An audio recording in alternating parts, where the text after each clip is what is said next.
नायाब को पता चल जाता है कि उसके घर वाले उसको बिल्कुल भी पसंद नहीं करते और ना ही उसके बेटे के साथ खुश रहने देंगे। इसलिए वो हैदर को उठाती है और घर छोड़कर चली जाती है। और जुनैद उसको इत्तेफाक से मिल जाता है, उसको अपने पास ले जाता है। जुनैद को वो कहती है कि वो कभी भी दोबारा ज़ावियार के पास नहीं जाना चाहती, क्योंकि वो लोग उससे उसका बच्चा छीन लेंगे। जुनैद उस टाइम नायाब से ज्यादा सवाल जवाब नहीं करता, उसको खामोशी से घर में ले जाता है। नायाब काफी दुखी होती है और कह रही होती है कि वो अपने बेटे को खुद ही पाल लेगी छोटी मोटी जॉब करके।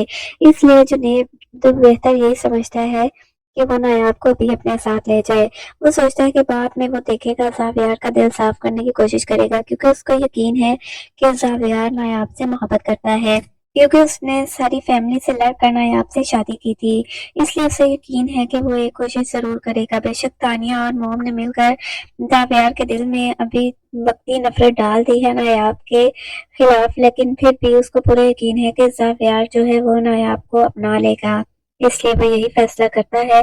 और नायाब से जब वो पूछता है कि आखिर ऐसा क्या हो गया कि आपको अचानक से घर छोड़कर आना पड़ा, वो भी अपने बच्चे के साथ, तो नायाब सारी बातें बता देती है। वो कहती है कि मैंने ज़ावियार मम्मी की बातें सुनी थी। मम्मी ज़ावियार से कह रही थी कि तुम नायाब को तलाक दे दो। मैंने सारे पेपर्स वगैरह रेडी करवा रखे हैं, सिर्फ तुम्हारे साइन की देर है। तो ज़ावियार ने मम्मी से कहा कि अभी तो मेरा बेटा बहुत छोटा है, उसको उसकी माँ से अलग करना बहुत ही बुरा होगा, वो अपनी माँ के बगैर नहीं रह सकता। तो निगार कहती है कि तुम्हें परेशान होने की जरूरत नहीं है, क्योंकि बच्चे के लिए मैंने नर्स हायर कर रखी है। क्योंकि छोटी उम्र है अभी बच्चे की, जितनी जल्दी हैदर को नायाब से अलग कर दें उतना ही अच्छा है, वरना इसका मकल के साथ वो अटैच हो गया तो बहुत ज्यादा मुश्किल हो जाएगी। और ज़ावियार भी माँ की बात मान लेता है। और मम्मी ने मुझसे मेरा बच्चा छीन कर मुझे कमरे में बंद कर दिया था। ज़ावियार ने हाँ एक बात नहीं मानी मुझे तलाक देने की। उसने मम्मा से कहा था कि मैं अभी नायाब को तलाक नहीं देता, बल्कि हम सेपरेशन कर लेते हैं और नायाब को अपने घर भेज देते हैं, और मैं मंथली खर्चा उसको भेजता रहूंगा, क्योंकि अभी हैदर छोटा है, इस वजह से तलाक देना भी मुनासिब नहीं होगा। तो मैंने उसी टाइम सोच लिया था कि मैं वो घर छोड़ दूंगी, अपने बेटे के साथ मैं आ जाऊंगी। ज़ावियार को क्या लगता है कि मैं उसके पैसे की भूखी हूँ। मुझे उसके पैसे की कोई भी ज़रूरत नहीं है, बल्कि मुझे मेरा बेटा चाहिए। मैं अपने बेटे के बगैर बिल्कुल भी जिंदा नहीं रह सकती।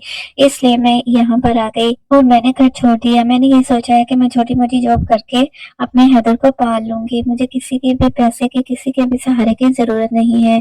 जुनैद काफ़ी हैरान होता है कि ये सीधी सादी सी नायाब जो बिल्कुल भोली थी, कितना बड़ा स्टेप ले लिया उसने अपने बेटे की खातिर।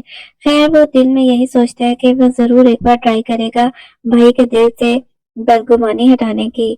इसलिए वो दूसरे कमरे में जाता है और वहां पर जाकर ज़ावियार को फोन करता है और ज़ावियार से कहता है कि भाई आपको भाभी के बारे में कुछ पता चला? तो ज़ावियार कहता है कि नहीं, अभी तक पता नहीं चल सका।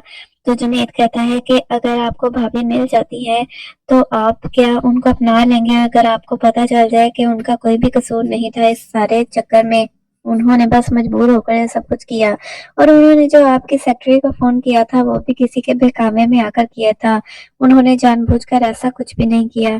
तो ज़ावियार को बहुत ज्यादा गुस्सा आ जाता है और वो कहता है कि वो कम अकल औरत जो खुद को संभाल नहीं सकती मेरे बेटे को इस तरह अकेला ले गई है। अगर उसकी वजह से मेरे बेटे को कुछ भी हुआ तो मैं उसको अपने हाथों से जान से मार दूंगा, मैं उसे बिल्कुल भी नहीं छोड़ूंगा। जुनैद को काफी मायूसी होती है ज़ावियार के मुंह से ऐसी बातें सुनकर। खैर वो जब ये बातें कर रहा होता है ज़ावियार के साथ, तो उसी वक्त हैदर नींद से जाग पड़ता है और रोने लगता है। ज़ावियार जब बच्चे के रोने की आवाज सुनता है तो काफी हैरान होता है, उसके कान खड़े हो जाते हैं। वो जुनैद से कहता है कि जुनैद ये बच्चा कौन है, ये कौन सा बच्चा रो रहा है? पहले तो जुनैद भी घबरा जाता है और नायाब भी जल्दी से बच्चे को खामोश करवाने लग जाती है, क्योंकि वो जानती है कि जुनैद ज़ावियार से बात कर रहा है। तो जुनैद फिर बात संभालता है और कहता है कि भाई ये जरा मेरा पर्सनल मैटर है, ये फोन पर बात नहीं हो सकती, मैं आपको मिलकर बताऊंगा। जब अगले दिन जुनैद घर जाता है तो सब घर वाले इकट्ठे बैठे होते हैं और टॉपिक नायाबी होती है। निगार भी कह रही होती है कि पता नहीं ये लड़की कहाँ पर लेकर चली गई है हमारे बेटे हैदर को, मुझे तो बहुत ज्यादा फिक्र है। हालांकि निगार को बिल्कुल भी नायाब की फिक्र नहीं है, लेकिन वो जानबूझकर ज़ावियार के सामने नंबर बनाने के लिए ऐसा कह रही होती है। तानिया भी वहीं मौजूद होती है और वो मजीद ज़ावियार को नायाब के खिलाफ करने के लिए कहती है कि मुझे तो लगता है कि वो लड़की اکیلی نہیں گئی بلکہ کسی کے ساتھ بھاگ گئی ہے، کیونکہ وہ اکیلی تو اتنا بڑا قدم اٹھا نہیں سکتی۔ یہ ساری پلاننگ ہے، اور مجھے لگتا ہے کہ کافی عرصے سے پلاننگ ہو رہی تھی، کیونکہ وہ اکثر چپ چپ کر فون پر باتیں کیا کرتی تھی۔ جنید کو بہت زیادہ غصہ آتا ہے کہ تانیہ کا منہ کس طرح وہ بند کر دے، لیکن سب موجود ہوتے ہیں اس لیے وہ خاموش رہتا ہے اور خاموشی سے سب کی باتیں سن رہا ہوتا ہے۔ جبکہ نگار یہی فیصلہ کرتی ہے کہ اب نایاب تو ہے نہیں، تو اس کے گھر والوں نے یقیناً اس کو چھپایا ہوگا، اور وہ پھر اگلے دن پولیس لے کر وہاں پر چلی جاتی ہے اور نایاب کے گھر والوں کو بہت پریشان کرتی ہے اور ان کو دھمکی دیتی ہے کہ فوراً سے پہلے نایاب کو ہمارے حوالے کر دو، کیونکہ وہ ہمارے پوتے کو لے کر بھاگ گئی ہے۔